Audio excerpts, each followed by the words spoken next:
चलिए आज बात करते हैं एक ऐसे महान विचारक की जिसने हजारों साल पहले ही ये साबित कर दिया था कि भारत में विज्ञान की जड़ें अंधविश्वास से कहीं ज्यादा गहरी हैं। इनका नाम है वराहमिहिर। तो ये कहानी है विज्ञान और अंधविश्वास की, एक ऐसी लड़ाई जो सदियों से चली आ रही है। एक तरफ है तर्क और सबूत और दूसरी तरफ है सिर्फ डर और कोरी आस्था। जरा सोचिए, आज से 1500 साल पहले भारत में एक ऐसा वैज्ञानिक था जो प्रकृति के उन रहस्यों को सुलझा रहा था जिन्हें समझने की कोशिश हम आज भी कर रहे हैं।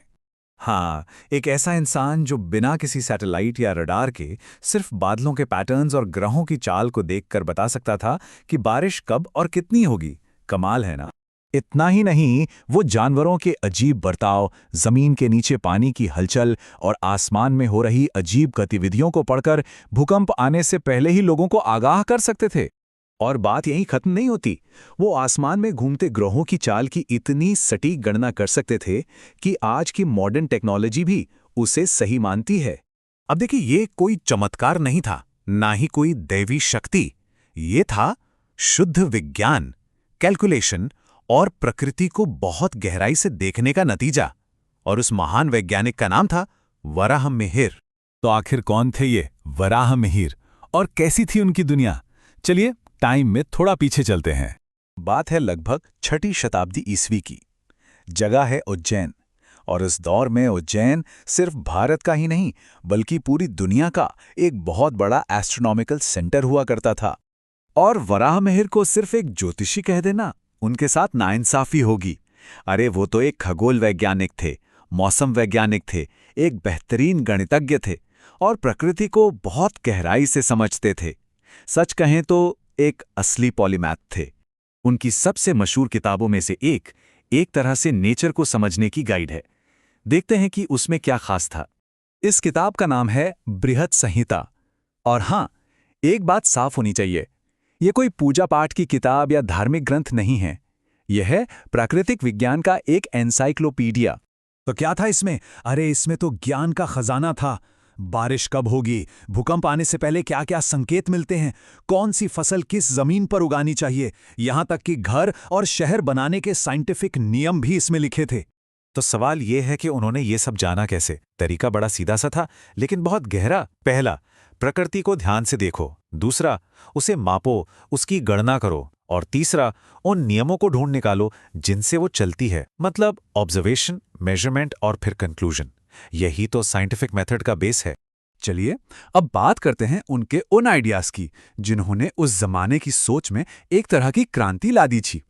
उनकी एक और कमाल की किताब है पंचसिद्धांतिका।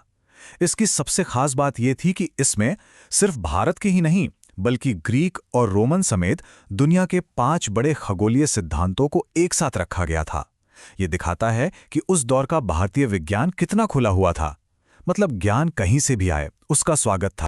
वराहमिहिर ने उस दौर के कई अंधविश्वासों को सीधी चुनौती दी।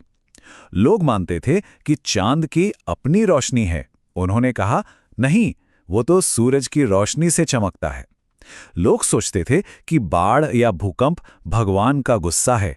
उन्होंने समझाया कि नहीं, इनके पीछे ठोस वैज्ञानिक कारण होते हैं। और यहीं पर आता है उनका सबसे दमदार कथन, जो उनकी पूरी फिलॉसफी को एक लाइन में बता देता है, अगर गणना गलत है तो भविष्यवाणी भी गलत है। मतलब साफ था, भरोसा कैलकुलेशन पर करो, अंधविश्वास पर नहीं, डर पर नहीं, समझ पर। तो सवाल ये उठता है कि 1500 साल पुरानी इन बातों का आज क्या मतलब है?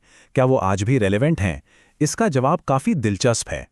देखिए, आज हम क्लाइमेट चेंज, वेदर फोरकास्टिंग और नेचुरल डिजास्टर मैनेजमेंट जैसी बड़ी बड़ी चुनौतियों से निपट रहे हैं ना। वराहमिहिर के सिद्धांत इन सब के लिए एक मजबूत बुनियाद देते हैं। वो हमें याद दिलाते हैं कि इन समस्याओं का हल डेटा और ऑब्जर्वेशन में ही छिपा है।